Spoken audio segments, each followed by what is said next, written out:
Good morning guys, naanapod anyong lingkod si Nini Gargar. Muhatag na po ninyo or mo serbisyo sa para sa inyong daily horoscope, no? Karon is August 30, 2023. Guys, ay kalimot amping kayo kay lahi ang panahon, no? Amping yun guys. Lahi ang panahon, init kayo nya. Mudag o mo lagagmay munay maka fever na maka flu na guys. Og dili ta maglangan before I forget, no, magampo sa tanay Lord. In the name of the Father, the Son, the Holy Spirit. Amen. Lord God, thank you for the guidance to all of us. Thank you for the blessings. Thank you sa mga miracle. Thank you sa talent nga gihatag nimo sa ako, Lord. In Jesus' name, Amen. The Father, the Son, the Holy Spirit. Amen.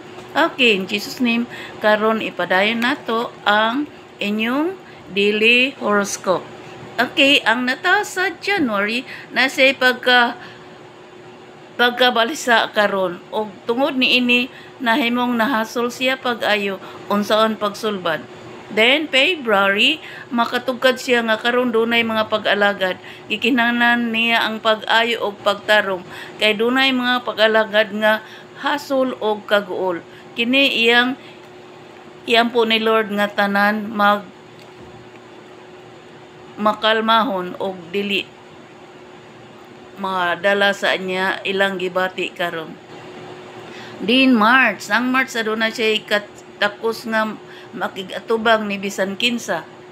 Tungod ni ini nahayagan iyang kinabuhi nga siya gusto gyud mulambo karon og hangtod sa hangtod. April, ang April do na siya pagka istrikta karon, ikinahanglan niya nga siya gaidan aron siya makamao sa tanan. May, ang May aduna siya katalag saon og kahigwaos. Dapat mahumana ang tanan niyang gikinahanglan aron magbalambuon siya og madamlang.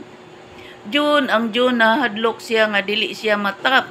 Kinahanglan siya magampo nga makamao siya sa tanan niyang mga subject aron malipay ang tanan og magmalambon siya sa umabot nga panahon. July, ang July na siya pagka inila og na siya pagkatalagsaon. Gikinahanglan niya ang pagsalig ni Lord aron molambo yang kinabuhi. August, ang August na siya pagka tinumanon karon, malipayon siya sa iyang pagampo tungod kay gitubag na sa langit ang tanan niyang panginahanglan. September, ang September do na siya pagbag-o ug gikinahanglan jud niya ang trabaho aron siya molambo ug mahuray iyang kahimtang. October, ang October na siya pagka inila og na siya pagkatalagsaon. Ikahimot kini niya gikalipay og kini iyang ipahibalo sa sud sa iyang kinabuhi. November, ang November na siya pagkatalagsaon. Gihimo niya tanan aron malipay og kini namunga og maayo. Congratulations, November. December, ang December nakatugad siya nga kung di magtarong ang tao wala gyud pulos. Og mao nga nasubay na niya aron siya magmalambuon usab karon og hangtod sa hangtod. Og karon guys, nahuman naman akong task og karon moingon ko nga duty ba na ko guys. Goodbye. I hate to see you go, but have a good time. So long I miss you there, I know, but have a good time. Have a good time to all of us, guys. God bless. Magandang buhay po. Shout out to my beautiful family. Shout out to my beautiful family, relatives, and friends from the Philippines and abroad. Shout out sa Holy Child Colleges of Butuan. Karon, pwede pa mo enroll. Nice scholarship grant. Sige, so parang wala kay mo'y gasto. O karon ang akong pag-alagan ingon ini.